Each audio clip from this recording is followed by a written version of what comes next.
let's start here. Picture a kid sitting in a room. The air is just heavy, not with noise, but with all the things that aren't being said. Maybe it's a parent's simmering anger, or their addiction, or maybe they're just not there. And in that quiet, this thought forms in the child's mind. If I don't hold all of this together, no one will. That one thought, that's where everything changes, and that's what we're going to dive into. Right there. That's the quote that gets to the heart of it.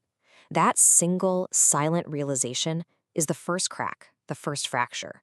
It's this incredible burden that just completely reroutes what a childhood is supposed to be. So what really happens in that moment?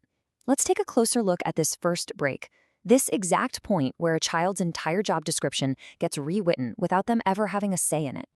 Well, what happens is this incredibly fast adaptation. The child learns to read the room, to sense the mood, to know what everyone needs before they even ask. They learn to make themselves smaller, quieter, whatever it takes to manage the emotional temperature. They basically become a master negotiator and peacekeeper before they even know what those words mean. And here's the twist. The outside world often cheers this on. People see the survival skill and they call it maturity.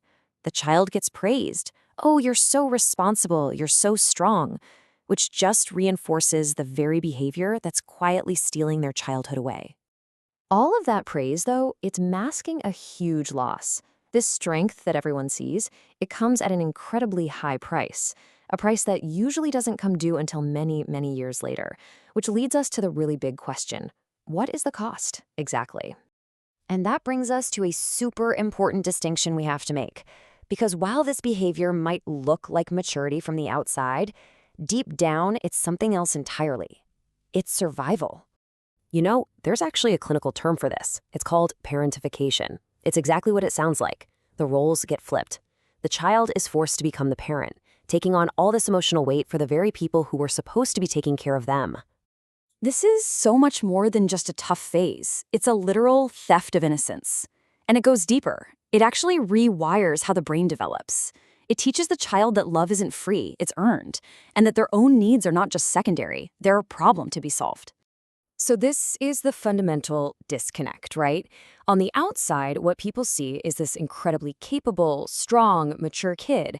But on the inside, what's really going on is a child who is on high alert 24/7, constantly scanning for threats, living in a state of what's called hypervigilance. Okay, so what happens when that child grows up?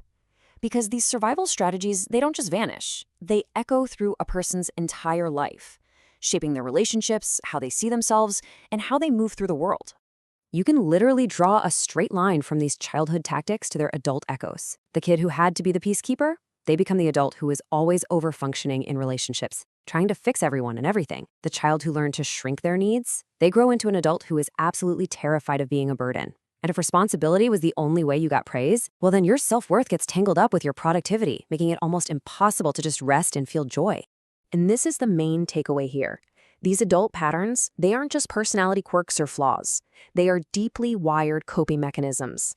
They are the echoes of a childhood that was all about surviving, not about living.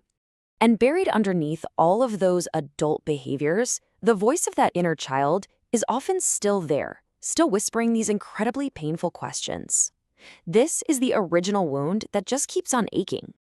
So, if that's the wound, what on earth does healing even look like? Well, the process isn't about trying to erase the past. It's about turning around and facing it.